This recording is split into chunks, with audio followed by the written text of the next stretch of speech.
为了从绑匪手中救下姐姐，10岁的我代替姐姐上了绑匪的车。后来家人好不容易将我赎了回来，可我的脸却被绑匪划烂，双腿也被打断。自此，姐姐对我的偏执达到了疯狂，任何嘲讽我、腹诽我的人都会被姐姐拧断头。我成了姐姐不可触碰的逆鳞。后来，姐姐靠自己一跃成为了霸道女总裁。为了治好我，姐姐斥巨资将我送到国外。当我完全康复这天，我收到了姐姐的订婚邀请函。我满怀期待的带着礼物回国，却被准姐夫当成小白脸，百般凌辱。好啊，你这个小白脸，终于被我逮到了吧？还以为你这辈子要当个缩头乌龟，躲在国外不敢回来了呢。楚生破口大骂，趁我不备挥起球杆就给我一棒子，我疼得护着头连连后退。你误会了，我误会你妈！别以为我不知道，你这个小白脸哄着诺诺给你买了这个别墅，你知道我要和诺诺订婚了，所以想回来插足我们，就算不成功也能当个软饭男，对吧？今天老子就要让你知道当小三的下场。他将我踹在地，我的后脑勺磕到了茶几边角，瞬间破开一个口子。我又急又气，咽下喉头的血，急促开口：你真的误会了，我是庄一诺的亲弟弟啊！前几天他还发消息给我，说要我回来参加订婚宴的。楚生一愣，他身后的大汉上前低声道：我确实听过老大有个常年在国外的亲弟弟，但我们都没见过小少爷长啥样。听说和老大是龙凤胎。楚生朝我脸上瞥来，龙凤胎，这小白脸跟诺诺长得一点也不像啊！此刻屋外又进来一个刀疤脸大汉，正是姐姐的手下刀哥，他是姐姐身边的老人了，他是认得我的。刀哥，我是凡凡啊！我艰难开口，刀哥一愣，朝我看来，这小子是谁？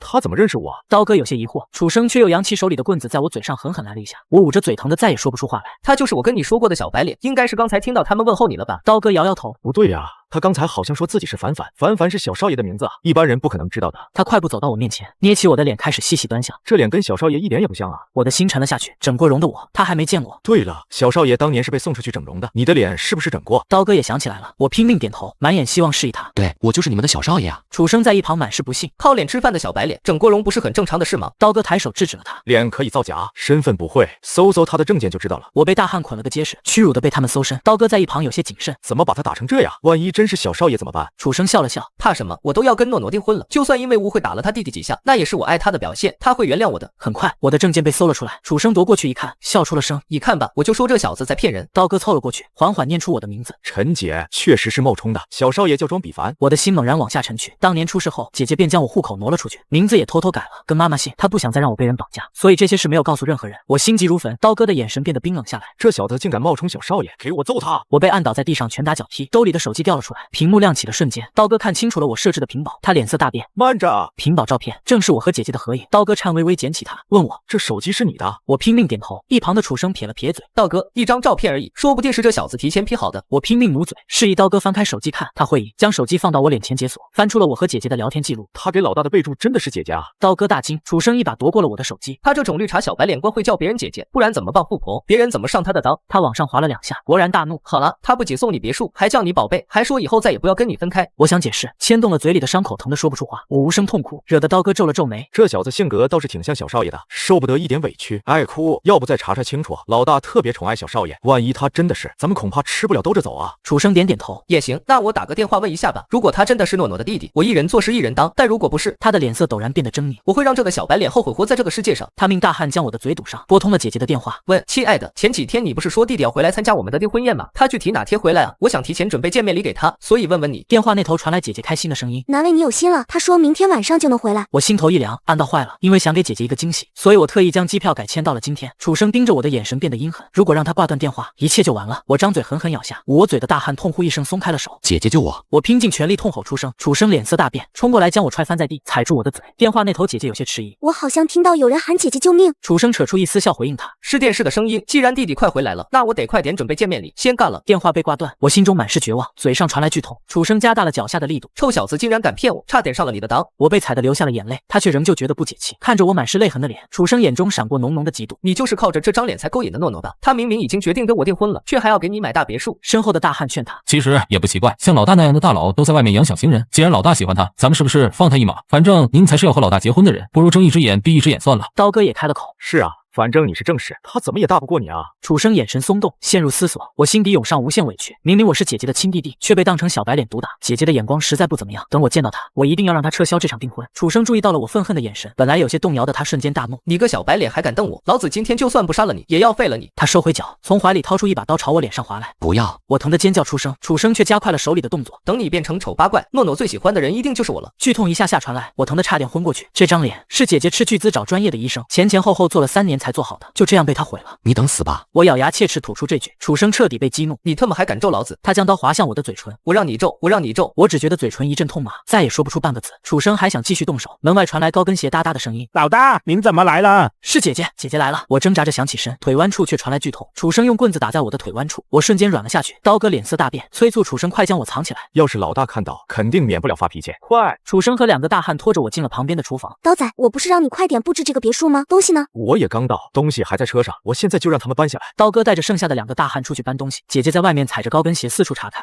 装修的确实不错，他一定会喜欢的。这是厨房吗？姐姐问设计师，抬手就要推门，看着磨砂玻璃门上姐姐的身影，我的眼泪喷涌而出。门被姐姐缓缓推开，她看清躲在里面的楚生和躺在地上的我时，大惊失色。楚生，你怎么在这？他是谁？怎么这么狼狈？姐姐指着地上的我皱眉，姐姐，是我啊！楚生顿时怒了，你个小白脸还敢当着我的面喊姐姐！姐姐听到我的声音，浑身一颤，她蹲下来，仔细打量着我的脸。没等她认出我，楚生抢先开口：老胖，你不说我也知道，他是你养在国外的小白脸，对不对？这别墅也是你买给他的，本来我没有什么意见，你事业这么成功，金屋藏娇也是应该的。楚生委屈的红了眼，声音也开始变得哽咽。我只是想来看看他到底是因为什么让你这样喜欢，我可以学，我可以照着他做，这样你也会多爱我一点了。姐姐被他哽咽的声音弄得有些动容。说什么傻话？我说过只爱你一个的，不然也不会跟你订婚了。傻瓜，这房子是我给弟弟买的，他明天不是要回来了吗？我想给他个惊喜，所以没有告诉任何人。你误会了。对了，你还没告诉我他是谁呢？我没有在外面养什么小白脸啊。姐姐有些疑惑，指着我继续问道。楚生似乎终于想明白了什么，脸色变得惨白。他是一个得罪了我的小白脸，我和刀哥顺手教训了他一下。得罪了你，那确实该教训，但你们也不该把人弄进弟弟的别墅来，多晦气。听着姐姐严肃的批评，楚生声音发颤。我知道了，我现在就让人把这小子拖出去，明天我亲自给弟弟赔罪道歉，他一定不会跟我计较的，对吗老炮？姐姐宠溺一笑，弟弟脾气很好的，他肯定不会怪你。我被大汉抬着往出走，心里急疯了。楚生口中说的处理，一定是要将我灭口。他刚才分明猜到了我可能是谁。小子，得罪我你就等死吧，快拖出去！看到姐姐表情不太好后，刀哥立刻上前道：老大你别生气，本来我们也不想弄他的，可他非要冒充您弟弟。楚生急得想堵他的嘴，却还是晚了一步。姐姐立刻捕捉到了关键词，声音变得冰寒。你说什么？他冒充凡凡？刀哥讨好的点头。对啊，这小子装也装不像，我们查过了，他的证件根本就不是小少爷的名字。说，刀哥将我那些证件全部递给姐姐。姐姐看着我的身份证，脸色变得惨白。怎么会这样？见他眼神变得猩红，浑身颤抖，刀哥连忙开口：老大，这小子明明叫陈杰，刚才一直叫嚣着说自己是小少爷，差点把姑爷也骗过去了。幸好我在您身边跟得久，知道小少爷的名字叫庄必凡。刀哥越说越得意，看向姐姐的眼里充满邀功的意味。听他这样说，楚生眼珠一转，立马开始贴清自己。脸都是刀哥来得及时，识破了这小子的谎话，还把他揍了一顿。姐姐满脸心痛，扔掉我的证件扑了过来。凡凡，是你吗？我虚弱点头，努力张嘴喊他姐。刀哥脸色大变，老大，这小子在骗你啊！话没说完，姐姐起身狠狠扇了他一耳光。闭嘴！当年送弟弟出国前，我亲自给他改的名字，陈是我妈的姓，没告诉任何人，就是不想让他再被仇家暗害。姐姐说着说着落了泪。凡凡，谁把你伤成这样的？快去叫救护车！大汉应声而去，刀哥一屁股坐在了地上。如果凡凡有什么事，我要你嘎！姐姐怒吼出声，刀哥脸如死灰，突然又想到了什么。老大，我们刚才给您打电话了，您说少爷明天才回国啊？这个人是不是偷了少爷的证件，是个冒牌货啊？姐姐一愣，眼里闪过一丝希冀，于是她掏出手机开始给我打电话。铃声从楚生身上传了出来，他摸出手机，像烫手山芋一样哆嗦着递给姐姐。老胖，手机是我在外面地上捡的，是弟弟的手机吗？姐姐夺过手机，泪流满面。楚生满脸懊恼，都怪我，刚才拿到手机也不知道看一眼，都怪我。刀仔，你跟了我这么多年，竟然连凡凡的声音也不记得吗？还将他伤成这样，你知错吗？刀哥吓得趴在地上。老大，手机也可能是他偷来的，您一定要查清楚，给我个清白。楚生也在一旁帮他说话。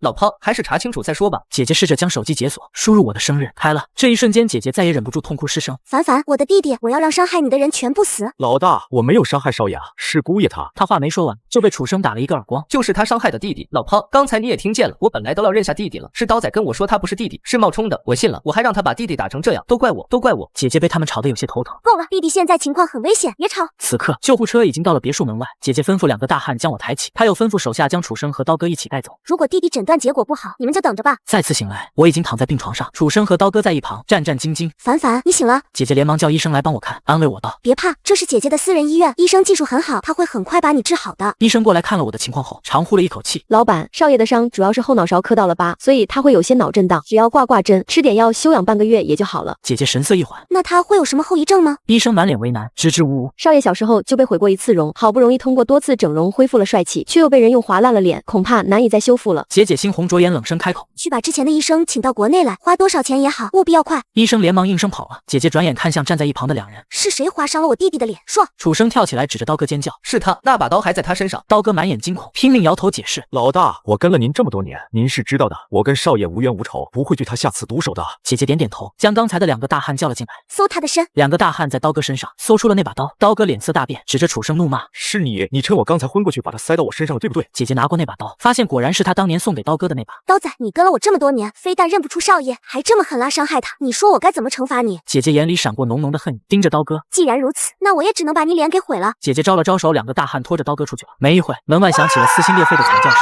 楚生在一旁露出了得逞的笑，看得我浑身发抖。可偏偏我的嘴受伤了，不能开口揭穿他。在他的眼神里，我看到了一丝残忍。我知道他一定会再次想办法让我永远也开不了口，只有这样，姐姐才不会追究他的责任。老炮，你忙活了一天也让累了吧？我替你守着弟弟，你回去休息一下吧。可是弟弟这样我很不放心，我只想亲自守着他。我们都要结婚了，你弟弟就是我弟弟，我受了刀哥的蒙骗，踢了弟弟一脚，也该向他赔罪。还是说你不相信我？楚生说着说着流下了眼泪，似乎万分悔恨。姐姐握着他的手，柔声安慰：你知道吗？你这委屈的模样，像极了我弟弟。别哭，我回去就是了。姐姐看了我一眼，在我惊恐的眼神中转身离去。这时楚生来到了我的病床边，温柔地替我倒上了一杯热水，似乎才想到我没办法喝，他又自言自语道：得去要个吸管才行。弟弟一直不喝水，嘴唇都干裂了。此时病房的门被人推开，正是去而复返的姐姐。果然还是你心细，我现在就去找吸管。她重新关上门，高跟鞋的声音越来越远，直到再也听不见。楚生终于收起了温柔的笑，脸色变得阴冷。他明明不相信我，还要假装走掉，在门口偷听。他的眼神让我心头一跳，我连忙拿起枕边的手机，迅速敲下几行字：姐夫，刀哥已经死了，我不会再跟姐姐说什么了，我不怪你，你也是因为太爱他了才会这样。他看清我的话后，夺过手机大笑：还是你了解我，不愧是我未来的小舅子啊，哈哈。可下一秒，楚生的脸色陡然一变。为什么他的眼里只有你？你没回来前，诺诺一切以我为重，我打个喷嚏他都要紧张半天。可自从你回来，他的目光，他的心全部在你一个人身上，就连你的脸毁了，他也对你仍旧那么关心，为什么？接着，他从兜里掏出一包粉末，倒进了我的水杯。只要你喝下它，你就会再也听不到任何东西，也说不出话了。连喝3天，你就会彻底变成植物人，再也没办法阻碍我和诺诺了。我听着他这些话，浑身冒寒气，忍不住颤抖起来。你错就错在不应该回来，为什么非要插足我和诺诺的感情呢？这是你应得的报应。此时，门外响起高跟鞋哒哒声，楚生立刻进了声。姐姐推开门进来了，她将手中的吸管递给楚生。老公，快喂凡凡喝点水吧，你看他嘴皮都干裂了。楚生笑着接过，我惊恐摇头不肯吸。姐姐叹了口气：你怎么这么不听话啊？我明明说过的，要听话。楚生端着水杯也教训我：对，要听姐姐的话，快喝。他的话没说完，戛然而止。姐姐突然冷冷吐出一句：我说的不是他，是你。我明明说过，凡是想伤害我弟弟的人都得死。不过你好歹是我的未婚夫，我会给你一个机会的。姐姐拍了拍手，刚才的2个大汉迅速进来了，把他捆起来。大汉将楚生从头到脚绑了个严实，确保他不能动弹分毫。从姐姐和他们的对话中，我明白了一切。原来楚生急着甩锅给刀哥，还想将他灭口时，姐姐就察觉到了不对劲，于是他命人将刀哥拖了出去。刀哥在病房外的惨叫，也只是演给楚生看而已，目的是消除他的警惕，让他觉得自己就要成功了。我瞪大了双眼，心里有些喜悦。原来姐姐早就知道是楚生伤的我。姐姐笑着对我道：这些年姐姐听了你的话，早就不干以前爸爸干的那些事了，集团早就步入正轨，还和京市的一些企业有合作了。姐姐现在是著名企业家，所以我怎么可能杀了刀仔自毁前程？刚才在病房外，他们告诉我实情，说刀仔是被冤枉的，我就决定演这一出戏。我恍然大悟，又有些疑惑，他为什么能知道楚生还要害我？姐姐笑了：姐姐刚才虽然走了，可病房里是有监控的啊。看到楚生要给你喂药的时候，姐姐都快急死了。姐姐摸了摸我的头笑了：凡凡，其实姐姐应该谢谢你。这些年我一直在想，要怎么样才能保证你永远不受伤害。最后我想明白了，那就是彻底结束爸爸的那些生意，将集团彻底大换血。虽然遭到不少反对，我也经历过很多险境，但一想到你在国外安稳度日，姐姐就咬牙坚持下来了。我泪眼朦胧，心头一片柔软。此时楚生闷哼一声醒了，发现自己被绑着，他勃然大怒，对2个大汉怒吼：你们竟敢把我绑起来，快松开！是我让他们绑的。姐姐起身冷冷看着他，楚生委屈道：老炮，你为什么绑我？我做错什么了吗？难道在你心目中，你弟弟那个小白脸真的比我重要？姐姐双眼猩红：你怎么能跟他比？别以为我不知道你想对他做什么。说着，姐姐将监控调了出来，用手机播放给楚生看。见他的阴谋败露，楚生不装了：我做这些都是为了你啊，诺诺，我那么爱你，你却将他看得比我还重要，我接受不了。姐姐冷笑：是吗？别给自己找借口了。半年前你就利用跟我的关系，在公司吃回扣，挪用公款，以为我真的不知道？楚生梗着脖子硬气道：那咋了？我是你未婚夫，公司是你的，未来也有我的一半，我只不过提前预支一些花花而已。姐姐摇摇头：这些不是我一个人的钱，你这是违法犯罪。楚生眼眶一红，又摆出了那副委屈的模样：老炮，我知道错了，你饶了我这次好不好？那些钱我会补上，用它给弟弟治脸好不好？你说过你要跟我结婚，你爱我的，我是一时糊涂，你再给我一次机会好不好？姐姐叹了口气：我相信你爱我，所以我一次次给你机会，可你非但不知悔改，还对我最信任的刀仔下毒手，你还差点害死我弟弟，我不会再相信你了。楚生终于恼羞成怒，对着姐姐破口大骂：这3年来我对你百般呵护，你差点被人暗害也是我替你挡了，你就这么报答我？姐姐眼眶也红了起来。可你后来做的这些事伤透了我的心，你太危险了，我不会让你再出现在弟弟眼前。楚生，你只有永远蹲在大牢里，我才放心。说着，姐姐命大汉堵上了楚生的嘴，然后打电话报了警，也叫来了律师。警方以故意杀人罪、恶意伤害罪将楚生依法逮捕。姐姐的律师更是将他吃回扣、挪用公款等证据搜集起来，一并提起了诉讼。1个月后，楚生被公开庭审，数罪并罚，判处了4缓。听说就算表现好，也只能转为无期徒刑，这辈子也出不来了。3个月后，姐姐斥巨资将那些曾经给我整过容的医生带到了私人医院。我的脸因为用了极好的药，并没有发炎，很适合重新进行整容手术。手术很成功，我的脸基本恢复了原来的帅气模样。刀哥托了我的福，他的脸也被医生重新修整了一番，手指也早就恢复了，只是未来不能提太重的东西。见他有点失落，姐姐笑了：“怎么还想着玩你的大刀呢？”刀哥连连摆手：“不玩了，再也不玩了。”看来他经过这一次，真的长记性了，再也不会随便把刀带着送人了。2年后，我进入姐姐的集团实习，认识了一个温柔单纯的姑娘，我想跟她过完下半生。姐姐红了眼眶，将妈妈留下的手镯戴到了她的手腕上。弟弟喜欢你，我们全家就都喜欢你，祝你们幸福。我抱着姐姐笑着哭了。姐姐，我和他和你，我们也是一家人啊，我们会永远幸福。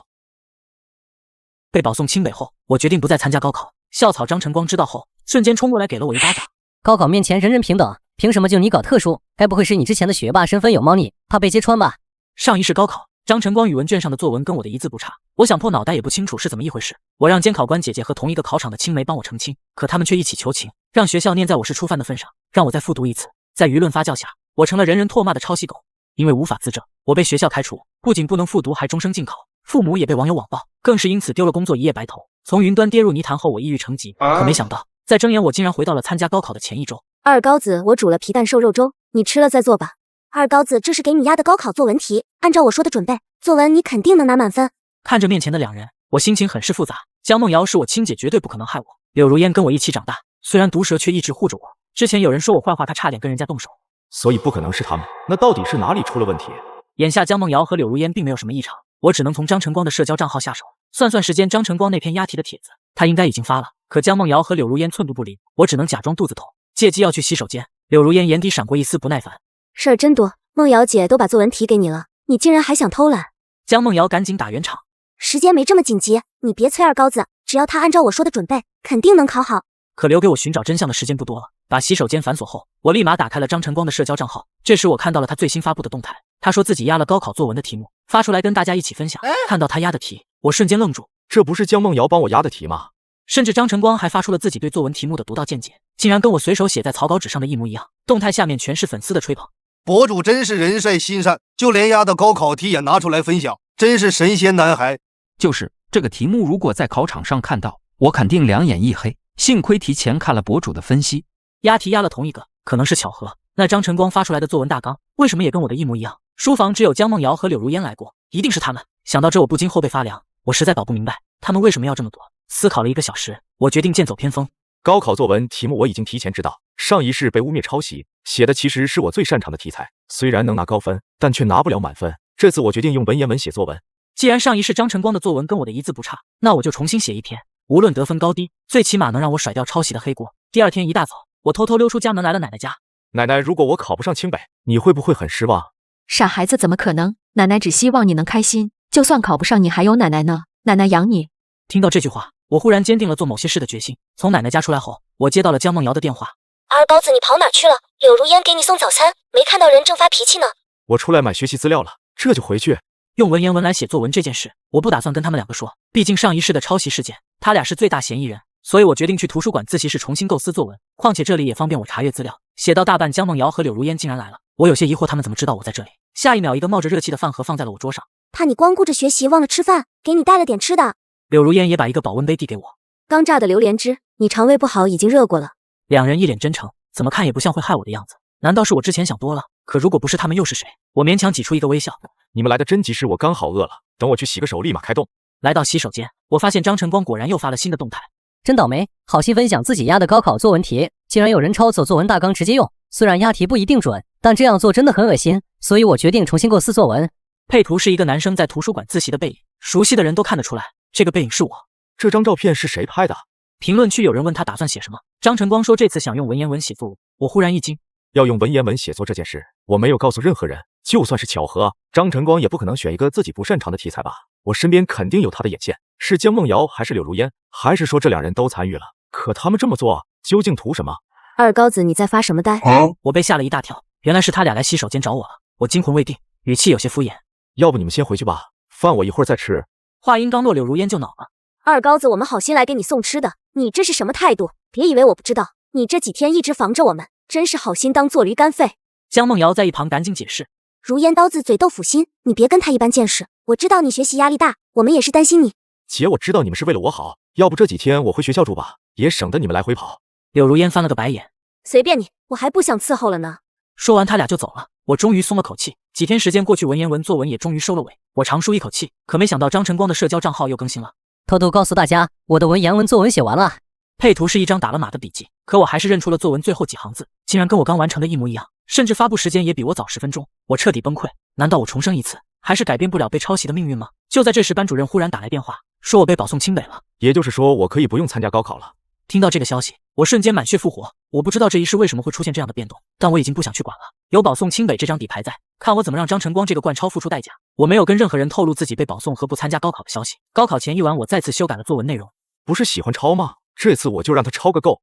高考最后一门结束后，张晨光第一个走出了考场。考场外乌泱泱一群人，还有几个网红在直播。见张晨光出来，他们立马围了上去。这位同学，看你自信满满，肯定考得不错吧？张晨光还没开口，一旁的柳如烟就替他回答了。那是，这可是我们班的男神学霸，他还押中了这次的作文题目呢。现场顿时沸腾起来，大家都在夸张晨光，说他肯定能考上清北。张晨光一脸得意，忽然几个警察冲了过来。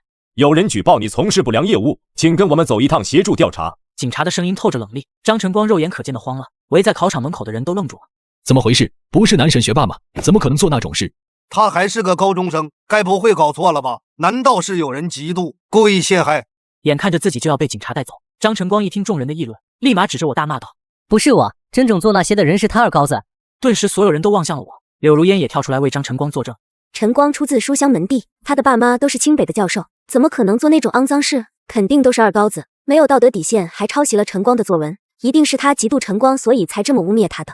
走出校门的江梦瑶听到张晨光被人指认做那种业务，脸色都变了。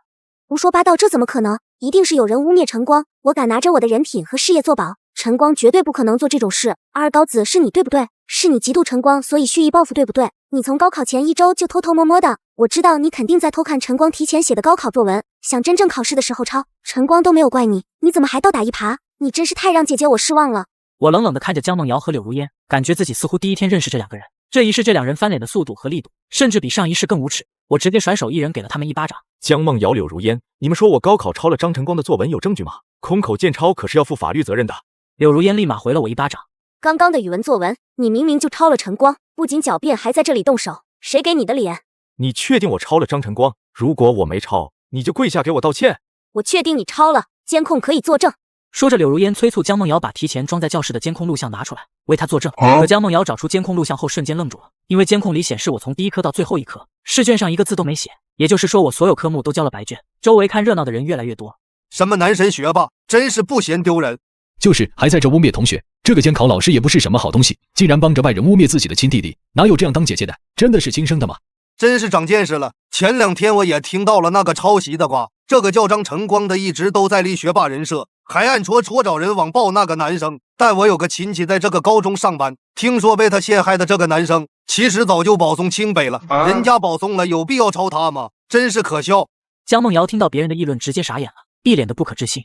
你被保送的事情为什么不跟我说？看我每天为了你高考的事情忙得团团转，你很得意是吗？柳如烟也跟着添油加醋。你太恶毒了，什么都装作不知道，我还每天巴巴的去给你送鸡汤，我真是瞎了眼了。你们到底是为了我，还是为了张晨光？你们心里最清楚。江梦瑶被我戳穿心事，有些气急败坏。就算这样，你也不能污蔑晨光去做那个呀。一个男生的名誉有多重要，你应该比我更清楚。闻言，张晨光的眼睛顿时红了。梦瑶姐，我真的没有做过这样的事，是二高子污蔑我的，你一定要帮我讨回公道啊！警察叔叔，我真的是被冤枉的，如果你们要抓人，应该连二高子一起抓。我们既然来抓你，肯定就是有证据的，没有证据我们怎么可能贸然动手？听到这句话，张晨光的脸瞬间没了血色，也不再嘴硬。为了帮张晨光证明清白，江梦瑶和柳如烟也跟着走了。看着张晨光被带走，我觉得无比畅快。上一世他让我经历的，这一世我要全部还给他。这位同学，刚刚那个监考老师真的是你姐姐吗？为什么亲姐姐会护着别的男生啊？这样的姐姐，我觉得还是不要了吧。他们说的话提醒了我，江梦瑶她为什么要这样做？难道她真的不是我的亲姐姐？想到这，我立马回到家，趁着江梦瑶没回来，从她的床上找了一根带毛囊的头发，去了亲子鉴定中心。这一世我好像发现了什么不得了的东西。因为张晨光的事情，有警察联系我做笔录。做完笔录后，我顺带着跟他说了我的疑惑，也是我上一世和这一世最大的疑惑。张晨光他是通过什么方式作弊的？警察沉吟片刻，目光落在了我手上的眼镜。能不能把眼镜摘下来看看？他用螺丝刀卸开了眼镜，一捆看起来跟头发丝一样粗细的电线从里面扯了出来，一起扯出来的还有一个微型摄像头。这个眼镜正是姐姐江梦瑶送给我的。我没想到一直算计自己的，竟然是跟自己朝夕相处的人。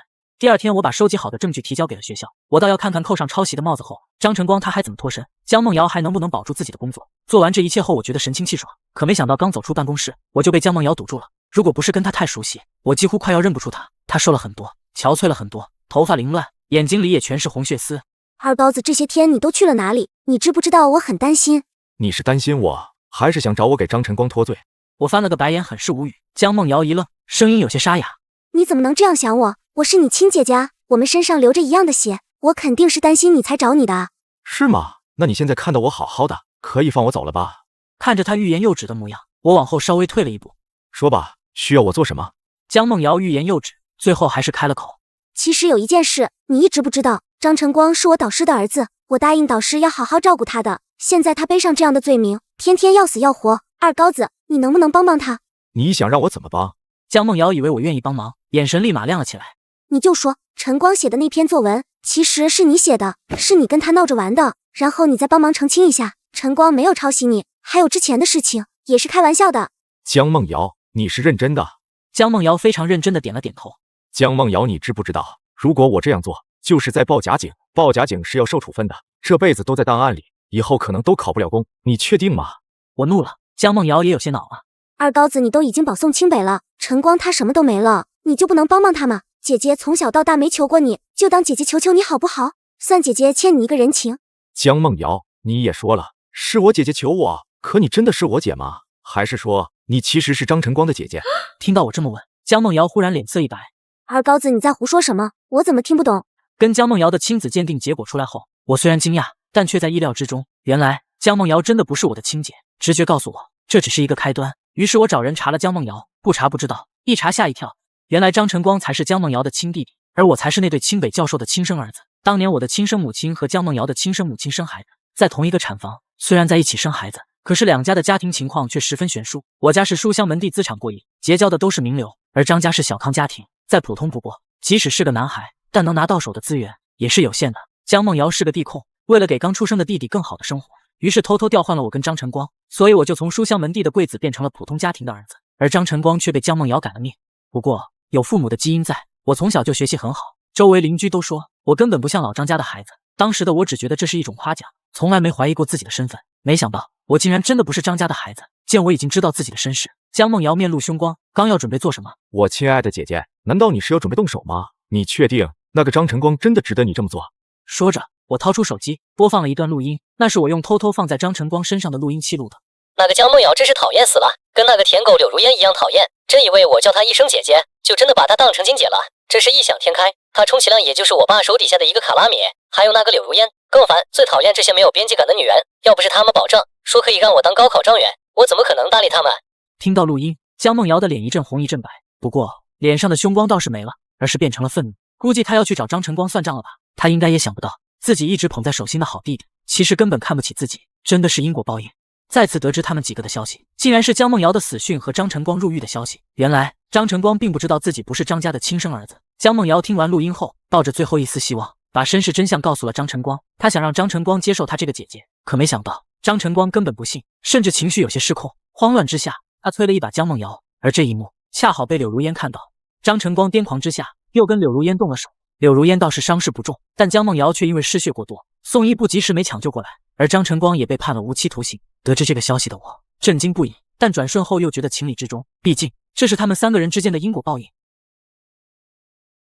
上一世，我的合租室友绑定了疲劳转移系统，他所有熬夜的疲惫都会转移到我的身上。他签约成为顶流游戏主播，靠着3天3夜不下播的敬业人设火爆全网，收获了名利与赞誉。而我却在重要的晋升答辩会上昏睡过去，被公司当场开除。我找室友对峙，他却无辜的眨着眼。你工作压力太大了吧？世界上哪有这么玄乎的事？要是疲劳能转移，那不是人人都可以永动机了？我看你就是赤裸裸的嫉妒我不用坐班就能赚钱。之后他每一次通宵直播，我都会因精神恍惚而发生意外，离死亡越来越近。我去医院检查，医生诊断我是严重神经衰弱，给我开了大堆精神类药物。后来为了冲刺平台年度冠军，他连续直播72小时后，我在过马路时因瞬间的深度睡眠出了车祸，当场死亡。在睁眼，我回到了他签约成为主播的前一天。与此同时，我耳边也响起了机械的提示音：宿主检测到有人向您绑定了疲劳转移系统，是否启动反弹系统？我喝了一口咖啡，笑着对系统说道：不急，等他先熬几天夜再说。吴杰超的签约很顺利，当晚就开启了他的顶流之路。他把电脑搬到了客厅，说是为了让我见证他成功的开始。我知道他只是想让我离他的疲劳源更近一些，确保转移效果万无一失。熟悉的疲惫感如同潮水般涌来，试图淹没我的意识，我强忍着没有在心里呼叫系统。我从冰箱里拿出早就准备好的冰咖啡和几罐高浓度能量饮料，冰冷的液体划过喉咙，暂时压制住了那股几乎要撕裂我的疲倦。客厅里，吴杰超的直播间人气正在飞速上涨。哇，主播技术也太好了吧，而且还这么敬业。爱了爱了，从今天起我就是杰超的死忠粉。吴杰超尝到了甜头，对着屏幕笑得肆无忌惮。感谢大家的礼物，今天先播到这里，明天晚上我们通宵不见不散。第二天，我顶着2个硕大的黑眼圈去上班，疲惫感比昨晚加重了1倍。刚到公司，手机就震动了一下，是吴杰超发来的微信。毕凡，你看我昨天的直播收益，顶你1个月工资了吧？下面附着一张截图，刺眼的数字，紧接着又是一条：你今天上班可千万别打瞌睡哦，你们老板那么凶，小心被开除呀！工作别太累了，要注意身体。我没回复，锁上了手机屏幕。晚上回到家，吴杰超又在客厅里奋战。我冷笑一声，时机差不多了。我走进卫生间，对着脑海里的系统轻声说道：让他再熬最后一晚，明天让他尝尝双倍疲劳的滋味。第3天晚上，吴杰超为了冲击平台新人榜第1，再次开启了通宵直播。他的直播间标题格外醒目：国服第1战神向72小时不眠发起挑战。弹幕被敬业和心疼刷满了屏。主播是铁人嘛，连续3天通宵了，太敬业了！这种主播不火，天理难容。杰超注意身体啊，我们不希望你这么拼。吴杰超一边操作着游戏人物大杀四方，一边游刃有余的回应：没事，为了你们追得，这才是主播的职业素养。同一时间，我正在公司加班，下班前我顺手解决了一个困扰了同事2天的代码 bug， 思路前所未有的清晰。明天就是我前世被开除的晋升答辩会。我对着电脑将 PPT 的每一个细节都修改到完美。我喝完最后一口咖啡，站起身，在心里下达了命令：系统启动反弹双倍。冰冷的机械音立刻在脑海中响起：反弹系统已启动，双倍反弹中，目标人物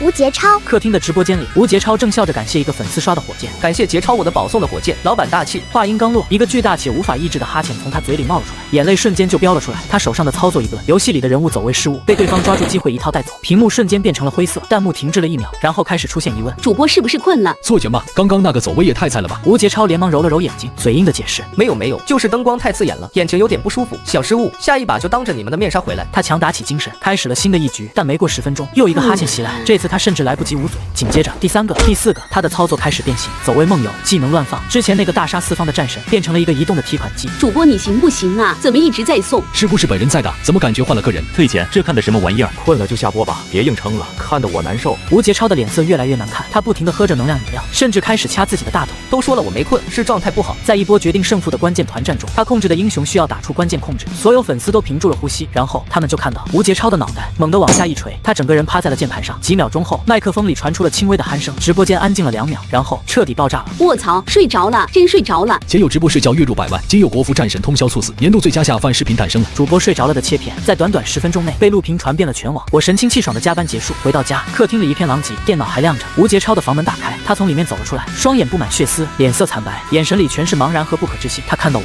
愣了一下，我将手里的包放在沙发上，一脸关切地走过去。怎么了？我歪着头，眨了眨眼，学着他前世的语气：昨晚没睡好吗？吴杰超不信邪，他把昨晚直播睡着的原因归结于自己偶然的身体不适。为了挽回一夜之间崩塌的人设和名声，他做出了一个更加疯狂的决定。他在社交平台高调宣布，要正式挑战72小时不间断直播，用行动证明自己的敬业。这一次，我将打破质疑，让所有人看到我的决心。黑粉在下面狂欢，粉丝则忧心忡忡，而我迎来了我前世的梦魇，今生的战场，晋升答辩会。我穿着得体的职业装，站在会议室门口。吴杰超的作死挑战也已经进入了第2天。我刷了一下他的直播间，他整个人已经肉眼可见的疲惫不堪，双眼又红又肿，全靠意志力和桌上堆成小山的各种功能饮料死撑。弹幕里全是劝他下播的，他却像是赌气一般，反复强调自己状态很好。我深吸一口气，在推开会议室大门的前1秒，对系统下达了新的指令：系统4倍反弹，让他在全网面前睡个够。答辩会上，我精神饱满，思路清晰，面对评委们提出的各种尖锐问题，我对答如流，甚至还能举一反三，提出更优化的解决方案。一位董事犀利的提问：庄必凡，你这个方案的预算有没有考虑过人力成本浮动的风险？考虑过，我在方案里预留了15%的风险备用金，并制定了 B 计划，可以在不影响项目核心的情况下削减非必要的人员配置。从项目背景到数据分析，从风险预估到成本控制，我的每一句话都掷地有声。部门总监和几位评委频频点头，眼神里满是赞许。前世那种被疲劳支配、大脑一片空白的恐惧荡然无存。同一时间，吴杰超的直播间里，他正在进行一局高端局，突然开始说胡话：对面那个安琪拉，你别追我了，我没偷你家打野。亚瑟，你过来，我给你看个宝贝。别打了，别打了，警察叔叔，我自首，我偷了对面的红爆虎。他把游戏里的虚拟角色当成了现实中的人物在对话，弹幕瞬间全是问号。主播疯了，这是新的直播效果吗？开始说胡话了，感觉他精神已经错乱了，好吓人。吴杰超摇晃着脑袋，似乎想让自己清醒一点，但下一秒他眼神一空，再次沉沉地趴在了键盘上。这一次比上次睡得更沉更死。10几分钟后，在一片混乱中，直播间的管理员被迫切断了直播信号，屏幕一黑，只留下一句主播身体不适，暂时下播。而我的答辩大获成功，总监当场宣布我就是新任的项目组长，即日生效。不仅如此，公司还因为我提出的一个优化方案，为我申请了一笔额外的项目奖金。前世所有的遗憾和不甘，在这一刻被彻底弥补。我回到家，屋子里一片死寂。我换好鞋，准备回房间，却发现吴杰超倒在浴室门口，他额头滚烫，脸色烧得通红，嘴里还在无意识的喃喃自语。我看着他，心里没有一丝波澜。我冷漠地从他身上跨了过去，回到自己房间，放下了包，然后我拿出手机，慢条斯理地拨通了120，对着电话那头，我调整了一下呼吸，让自己的声音带上一丝恰到好处的慌乱与焦急。喂，是急救中心吗？吴杰超被诊断为急性心肌炎，并发严重神经衰弱。医生拿着他的诊断报告，警告他，如果再这样不要命的熬夜，下一次就不是送进医院，而是直接送进火葬场。吴杰超躺在病床上，打着点滴，脸色灰败。他拿起手机，习惯性地点开朋友圈，第一条就是我发的。新的开始，感谢公司的认可，升职快乐。下面配着一张我在新办公室里的自拍，笑容灿烂，精神奕奕。他又刷到公司同事发的朋友圈，是大家为我举办的庆功宴。我站在人群中央，被簇拥着切蛋糕。吴杰超的眼睛瞬间红了，极度像毒蛇一样啃噬着他的心脏。他闭上眼，在心里对他的系统发出了一个恶毒的请求：系统，我愿意用我1年的寿命换取1周的绝对精力转移。我不仅要转移疲劳，我要转移他的精力，我要他替我生病。几乎是在他念头落下的瞬间，我正在电脑前处理项目文件，突然感到一阵心悸，脑海里的系统警报声尖锐的响起。警报，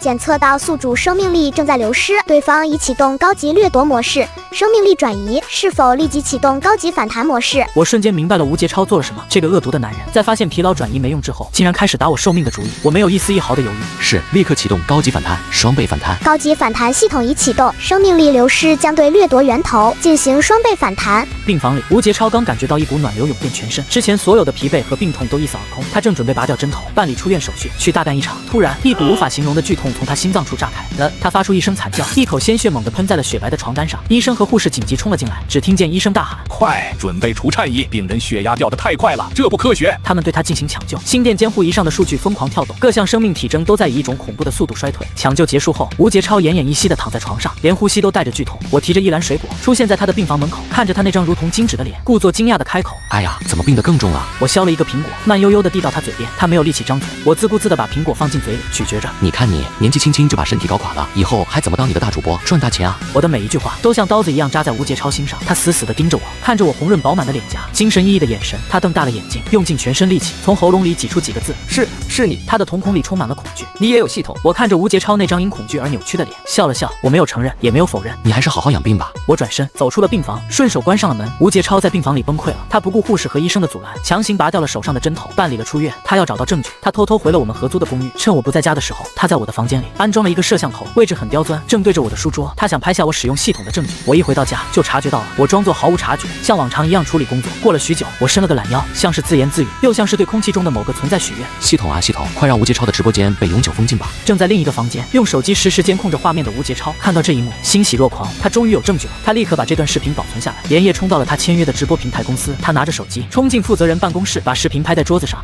是他害我，就是我们公司的装逼班。平台负责人看着视频里我一个人对着空气说话的诡异场面，又看了看眼前这个披头散发、精神亢奋、满口胡言的吴杰超，看着他的眼神像在看一个可怜的疯子。负责人当场叫来了保安。鉴于吴杰超之前2次造成重大直播事故，以及这次无理取闹带来的恶劣影响，平台方当即做出了决定，官方的解约邮件措辞冰冷。吴杰超先生，鉴于您对公司及庄必凡先生造成的名誉损害，以及您不稳定的精神状态，本平台即日与您解约。吴杰超被保安架出大楼的时候，整个人都懵了。他不明白为什么会这样，失去直播事业这最后一根救命稻草，他的精神彻底失常了。他跑到市中心最繁华的商业街上，抓住一个路人就开始哭喊：“我是顶流主播杰超，你们都看过我直播的对不对？我没有睡觉，我没有疯，是有人害我。”路人像躲避瘟疫一样躲开他，他被推开就又去抓下一个。他疯疯癫癫的样子被无数路人拍下视频传到了网上。警号国服战神当街发疯警号，他成了全网最大的笑柄，遭受着最彻底的社会性死亡。而我正用我新拿到的晋升奖金，在一个高级疗养骚会所里享受着生活。手机上推送着吴杰超最新的新闻，视频里他穿着病号服在街上丑态百出，像个滑稽的小丑。我关掉手机，闭上眼睛，享受着这来之不易的安宁。我的人生终于清静了。吴杰超的父母从老家赶了过来，他们在医院看到自己疯疯癫癫被绑在床上的儿子，心痛不已。从吴杰超混乱的只言片语中，他们听到了我的名字，于是他们找到了我的公司。2位老人衣着朴素，脸上写满了风霜，一来就不分青红皂白的指责我：“你就是装逼凡吧？我们家杰超就是被你害成这样的。”吴杰超的母亲哭天抢地，上来就要撕扯我。就算是我儿子贪慕虚荣，那你作为室友为什么不劝着他点？你就是见不得他好。吴杰超的父亲一脸蛮横：“你必须给我们一个说法，给我们钱补偿，不然我们天天来你公司呢。”我看着他们，就像看着前世那些指责我嫉妒吴杰超的亲戚。我没有动怒，只是平静地拿出了手机。我点开了我跟吴杰超的聊天记录，里面全是他向我炫耀自己直播赚了多少钱，嘲讽我上班辛苦的对话。我又点开了他挑战72小时直播的录屏切片。叔叔阿姨，吴杰超之所以会变成今天这样，不是因为我，是他自己的贪婪和虚荣，一步步把他推下了悬崖，这是他自己的选择，要付出的后果。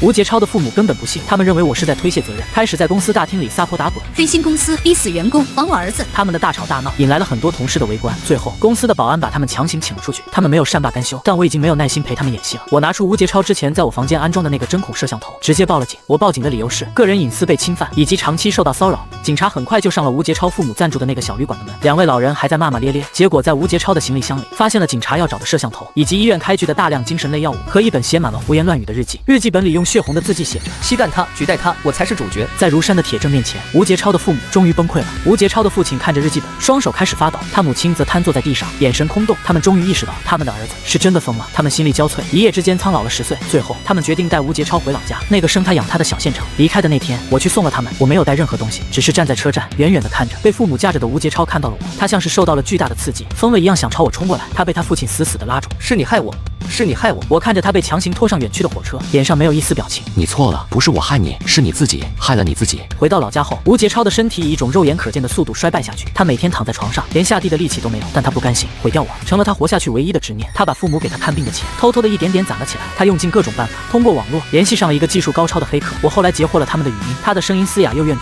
钱不够，我再想办法。我只要他失业，我只要他身败名裂，一无所有。他用他最后的积蓄雇佣这个黑客，对他下达了最后疯狂的指令。那天，我正在公司带领团队进行一个重要项目的最后攻坚，公司内部网络突然遭到了来源不明的猛烈攻击，防火墙警报声大作，整个技术部乱成一团，所有人都焦头烂额。我立刻坐镇指挥，临危不乱。凭借着出色的技术能力和清晰的指挥，我带领团队迅速锁定了攻击源，并组织起最有效的反击。就在我敲下最后一个防御代码的瞬间，脑海里的系统提示音再次响起，这是久违的终极的反弹。检测到来自宿主的恶性网络攻击，终极反弹模式启动，将对攻击源头造成双倍物理设备损伤。在某个阴暗的地下室里，那个收了吴杰超钱的黑客正对着屏幕上节节败退的数据流破口大骂。突然，他的10几台高配电脑屏幕瞬间蓝屏，紧接着机箱里冒出滚滚黑烟，伴随着一股烧焦的味道，噼里啪啦一阵乱响，所有硬件全部烧毁。黑客看着自己价值几十万的设备变成一堆废铁，气得差点吐血。他大骂吴杰超是个给假信息的骗子，害他惹上了不该惹的硬茬。愤怒之下，他将吴杰超所有的个人信息，包括照片、身份证号、家庭住址以及那本日记里最疯狂的几页翻拍，全部打包挂在了网上。吴杰超的个人信息被彻底曝光，他的手机开始接到无数来自世界各地的骚扰电话和威胁短信。他本就衰弱到极致的身体，在这样日夜不休的精神折磨下，彻底油尽灯枯。他迎来了自己的终点。我因为在上次网络攻击事件中力挽狂澜，为公司挽回了巨大的经济损失，被董事会全票通过，破格提拔为技术部主管。我不但升了主管，还拿到了一部分公司干股，成了最年轻的股东之一，事业如日中天。一天下午，我接到了吴杰超母亲打来的电话，电话那头的声音苍老又疲惫。吴杰超病危了，医生说可能就是这1-2天的事，他想在临死前见你最后一面。我答应了。我来到了那个小县城的医院，在弥漫着消毒水气味的病房里，我看到了躺在病床上的吴杰超，他形如枯槁，瘦的只剩下一把骨头，眼窝深陷，呼吸微弱，生命体征监测仪上心跳曲线缓慢而无力。我的出现让他浑浊的眼睛里亮起了一点回光返照式的光，他用尽最后一丝力气。为什么？